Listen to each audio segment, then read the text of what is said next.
to TaraChess Academy, and today we will show you puzzles where you need to think outside the box to find the solution.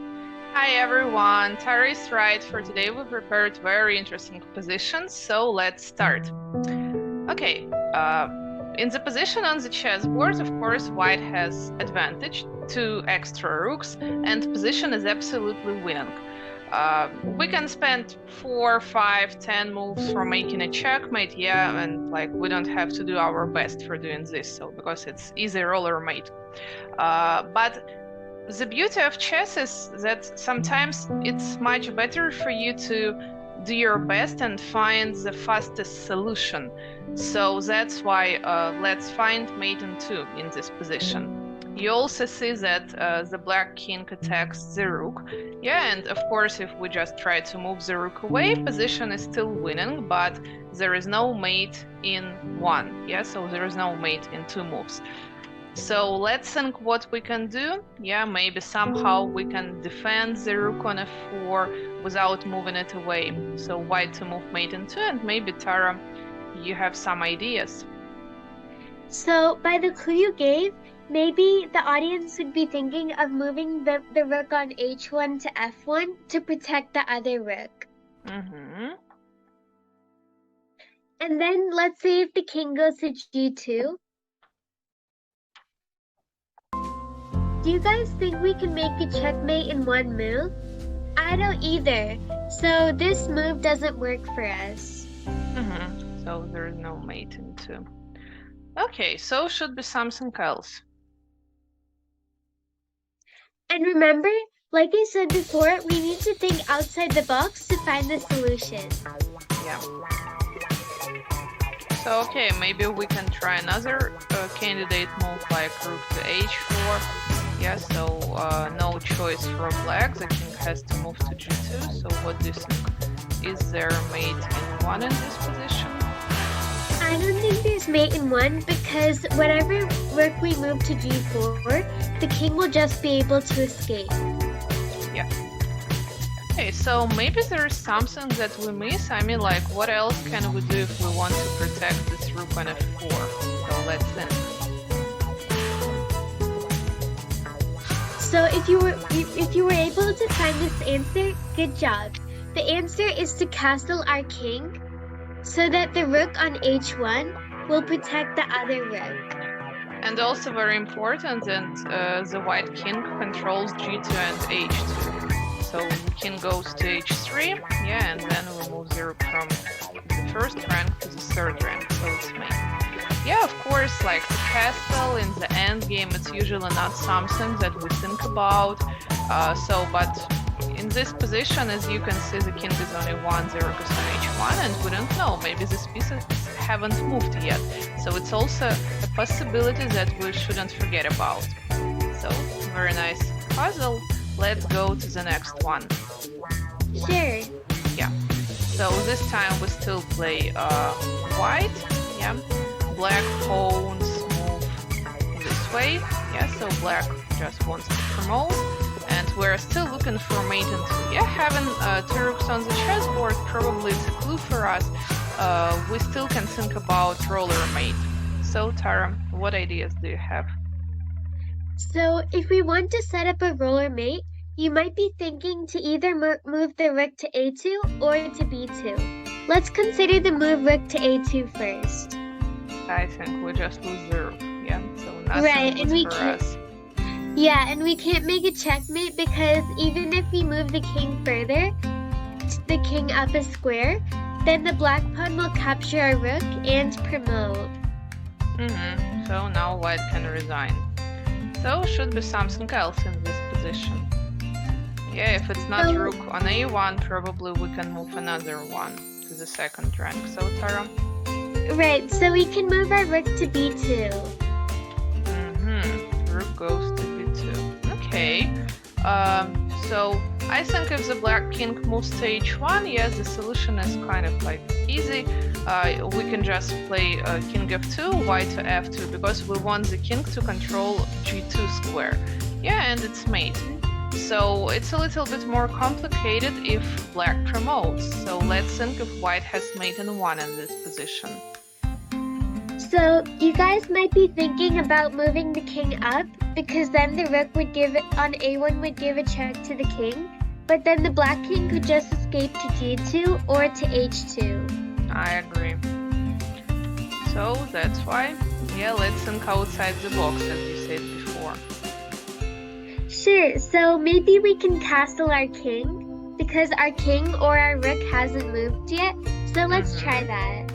Yeah, so we still can castle, this time to the queen side, and you see now the white rook attacks the king using the first rank. Yeah, and very good for us that the second rank is still controlled by another rook. So yeah, another nice puzzle. Hope that you understand everything, and we can go to the next one. So this time we still play white. You see that white pawn moves up, so the black king doesn't have any moves, but the problem is that black pawns move down, yeah, attacking the rook, and black just wants to promote. So, and we're still looking for mate in 2. You may see that it's not hard to mate in 3 moves, yeah, so you don't have to calculate, you can just relax and capture the pawn, yeah. When black promotes, of course, we don't capture the queen, it's a stalemate, yeah, so instead of like winning position, we make a draw. Yeah, but we can just go to the last rank, queen c8, and rook takes c8. And of course, it's mate in 3, but it's better to find fastest solutions, yeah? So that's why let's still look for a mate in 2. Tara, any ideas? So maybe let's try moving the rook away so that we can try to get to the back rank. So I'm thinking about moving it to h1. For instance, h1, yeah. I promote, I don't think that it's so important which pawn promotes, yeah. Yeah, and then we can bring our rook to h8. Yeah, and actually it's still mate, but as I said before, it's mate in 3.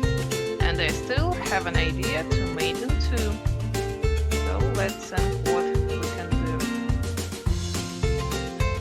So one idea that I noticed is that the black king has no legal moves. So we don't need to worry about the king at all.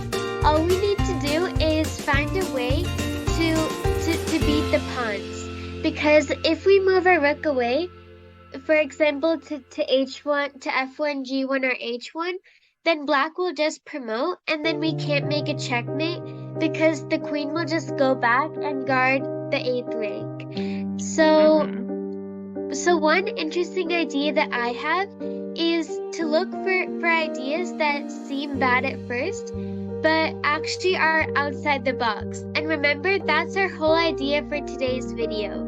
So let's consider moving the rook on a1 to c1. It doesn't look like something usual that we should do in our games, yeah? Put the rook somewhere where it could be captured.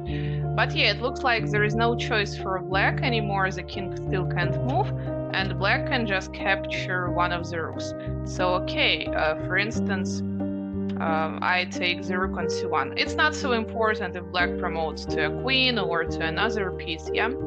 So what happens then? So then we can move our rook to d8, and then it will be a checkmate. Yeah, very good that this pawn blocks c-file for the queen, yeah? Let's see if like we get some changes if this pawn captures. So, no we changes. can just move, right, we can move it to c8. Yeah, so you see, a very nice solution, and I think if you find it and mate in 2 instead of mate in 3, so I think that you should be proud of yourself and you should feel satisfaction that okay, I found such a nice plan. Yeah, good job everyone. So, and let's do this one. Yeah, of course, still an absolutely winning position for a white, yeah, but it's better to save your time, to find fastest solution and to mate in 2. And yeah, just several words about rook takes h4. So yeah, I've just captured the free bishop. Was it a good idea or it was not? Actually, it's not a good idea because then it will be a stalemate. But what we actually want is to make a checkmate. Yeah, so rook takes h4. Not the best plan, so don't follow my mistakes. Okay, so Tara, what ideas do you have? So you might be thinking about moving the rook to g1, and then if the king takes the pawn on h2, then we could try capturing the bishop. But remember that our rook on g1 is undefended, so it's not a checkmate. Yeah, and I think instead of king takes h2, I'd better take the rook. Yeah, looks Right, even better. because the pawn is moving up the board. So that's why always pay attention to the numbers on the chessboard. The numbers help you to understand which way pawns move. So should be something else. Okay. So if you've already thought about it for some time, you may have found the move king to f2. Yeah, but actually, do you think that this move is good? Because then black has a check. Yeah, black captures the rook with check. Right, but this is all part of our plan. Because if we were to take with our king, that would be a stalemate, and we don't want that to happen. So we should capture the bishop with the pawn. And then it will be a checkmate. Yeah. Just want to say that after this move, it's not a stalemate, yeah, because of king g1. But yeah, position is still winning for white, but there is no mating too. So of course we capture with the pawn and open h file for the rook. Okay, but let's discuss some other candidate moves for black. What if black plays king takes h2? What happens then? Well, if he plays that, we have a standard rook roller checkmate. So our rook on h8 can capture the bishop. So nice position for white. Yeah. Okay, and one more possibility for black is to move the bishop somewhere. I don't think that it's so important if black moves it to g5 or to e7, yeah? So, okay, maybe f6. Let me attack the rook. So, what should white do? Well, it doesn't really matter that my rook is attacked, because I can still move my rook to g1, and that will be a checkmate. Yeah, this time is mate, it's because the pawn is defended by the rook, so that's why black just can't capture the pawn on h2. So you see, the king move is the best plan in this position, important for us to protect g1, yeah? So, okay. Okay, so I hope you all enjoyed this video, and if you did, please make sure to like, subscribe, and share this video to others. I'll see you on my next video. Bye! Bye!